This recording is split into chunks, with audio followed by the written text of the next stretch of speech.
necesitan un bastón, un bastón. Y hay imbéciles, dice Sabater, de muchos tipos, ¿no? Hay imbéciles intelectuales, hay imbéciles morales, que son los peores, los que en realidad necesitan que otro les diga si está bien o está mal lo que hacen, ¿no? Son estos que antes de tomar una decisión hacen una encuesta en el barrio. Que dice, mi marido me dijo esto, ¿qué tengo que hacer? ¿Lo tengo que dejar? No lo tengo que dejar. ¿Qué hago? ¿Me separo o me quedo? Y entonces van llevando una estadística de qué es lo que dice la mayoría para decidir qué hacen. Y lo peor de todo, ¿no? Todos somos un poquito imbéciles en algunos aspectos. Lo que pasa es que hay algunos que son más imbéciles que otros. ¿Qué quieres que te diga? ¿El sentir lástima o sentir odio o tener temor es algo que viaja en familia? Sí, pero no hay que asustarse, porque todas estas emociones, hasta cierto punto y en cierta medida, son normales. Quiero decir, no está mal que yo me enoje a veces con alguien. No está mal que yo tenga miedo a veces con alguien. Lo que pasa es que entre sentir odio y odiar hay una diferencia fundamental, que es la misma diferencia que hay entre la tristeza y la depresión. Quiero decir, a veces se dice que la depresión es la mayor de las patologías que tenemos a la vista, ¿no? Y no es cierto, no es cierto. Lo que sí es cierto es que hay más tristeza que en otros tiempos, y eso tiene que ver con otras cosas que son, por ejemplo, la incertidumbre, ¿no? Que es un gran problema de la humanidad. Pero si es cierto que la tristeza es como caerse en un pozo, en mitad de camino, la depresión es quedarse a vivir allí. Esto es el problema. El problema es quedarse a vivir en este lugar. El problema no es que te duelan las cosas, eso es casi bueno. La diferencia es que sufras, y eso es siempre malo. Me parece a mí que si yo pudiera, yo trataría de que nadie sufra nunca más en la vida, pero no trataría de que a nadie le duela, porque el dolor es una alerta, la tristeza es una alerta, la ansiedad es una alerta, el temor es una alerta. Pero entre disfrutar del miedo porque me dice por dónde está el peligro y dejar de hacer por el temor que tengo, esto es otra cosa. Allí está la diferencia. Doctor, ¿y qué es peor, que te dejen de querer o de engañar? Esta frase se refiere a una frase que yo evoco mucho, que la dijo Antonio Porquia, un pensador argentino maravilloso, y él dice en algún momento, han dejado de engañarte, no de quererte, porque sufres como si hubieran dejado de quererte. Y yo creo que cuando te enteras de que te han estado engañando, te duele como si te hubieran dejado de querer. Porque la verdad es que nuestro corazón necesita ser querido. No podemos vivir sin esto. Cuando un niño nace, apenas nace, tiene básicamente 3 necesidades. Necesita que lo cuiden, necesita que le den afecto, que lo contengan, y cuando es un poquito más grande necesita que el otro lo reconozca, que le diga, aquí estás tú y eres tú. Sin estas 3 cosas, cuidados, que significa comida, significa abrigo, sin estas cosas se muere. Pero si no tiene quien lo acaricie y quien le dé afecto, también se muere.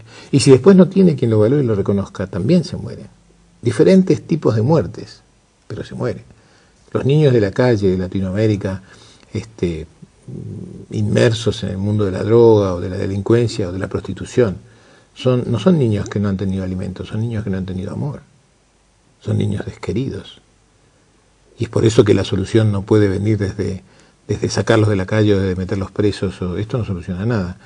Lo que soluciona es ver cómo hacer para que estos chicos no nazcan en un entorno donde no se los cuide, donde no se los contenga, donde no se les dé esta caricia que en realidad necesitan tanto como el pan. Tanto como el pan.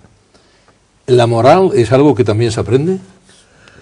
Sí, yo creo que sí. Yo en lo personal, y esto es muy discutible, yo creo que no hay una moral universal que venga con nosotros y que uno sepa de por sí.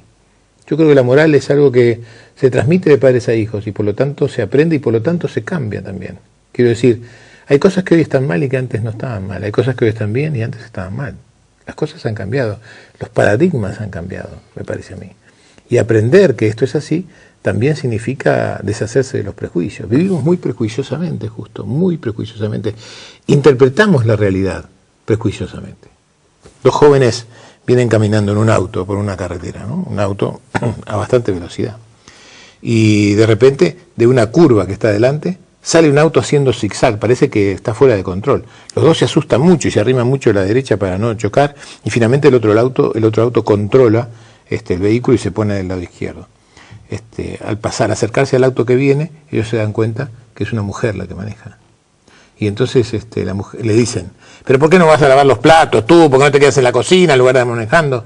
Y la mujer baja la ventanilla y le dice, cerdos. Y entonces ellos le dicen, vaca. Y entonces ella sigue su camino y ellos siguen adelante. Cuando ellos doblan la curva, se llevan por delante una manada de cerdos que había en la ruta y que la mujer quería avisarles que tengan cuidado con ellos. Este es el prejuicio que a veces nos lleva a caminos miserables, ¿no? No querer entender qué nos está diciendo el otro cuando nos dice y no querer saber qué es lo que nos está diciendo el otro cuando nos muestra. Doctor, y si a mí me dan a elegir entre usted y yo, y me elijo yo, ¿me pueden llamar egoísta? Yo creo que posiblemente egoísta sea una palabra razonablemente apropiada. Lo que pasa es que no es un insulto, en todo caso. En todo caso, yo creo que en este planteo y tal como lo haces, me parece que hay dos cosas a considerar. Primero, miserable aquel que te dé a elegir entre tú y el otro. Miserable aquel, ni tú ni yo. Miserable aquel que te diga que tienes que elegir entre tú y yo. Porque lo primero que yo diría a quien me dé a elegir entre tú y yo, lo primero que yo diría es los dos. Entre tú y yo, los dos. No, tienes que elegir, los dos. No, pero tienes que elegir a uno, los dos. ¿Sabes cuándo no podría elegir los dos? Cuando eres tú el que me dice tú o yo. Ahí no puedo elegir. Si eres tú el que me dice tú o yo, entonces te digo yo. Si eres tú el que me da a elegir. Pero si es otro, entonces yo voy a defender el nosotros, a como dé lugar. Sobre todo si eres tú.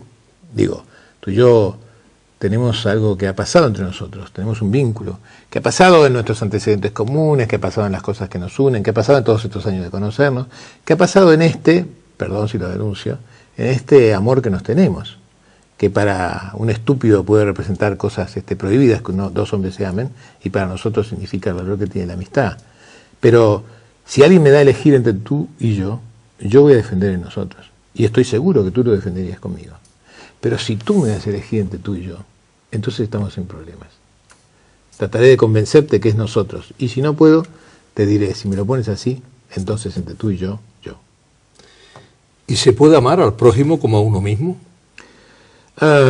Bueno, es una hipótesis ideal, digamos, ¿no? Es una hipótesis ideal. Yo, en lo personal, creo que se debe poder, porque si uno lee la vida de la Madre Teresa de Calcuta, si uno lee la historia de Gandhi, si uno lee la historia y la muerte de Luther King, uno empieza a pensar que alguien ha podido, ¿no? Que alguien lo ha hecho. Pero, de todas maneras, me parece que el problema no es amar al prójimo como uno mismo. El problema es que a veces queremos amarlo más que a uno mismo, ¿no?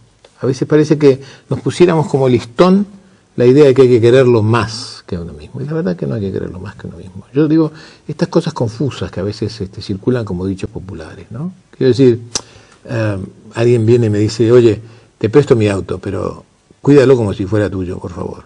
Y entonces yo le digo, quédate tranquilo, lo voy a cuidar como si no fuera mío. No como si fuera mío, porque si fuera mío puedo descuidarlo. Pero si es tuyo, lo voy a cuidar como si no fuera mío, que es mucho más.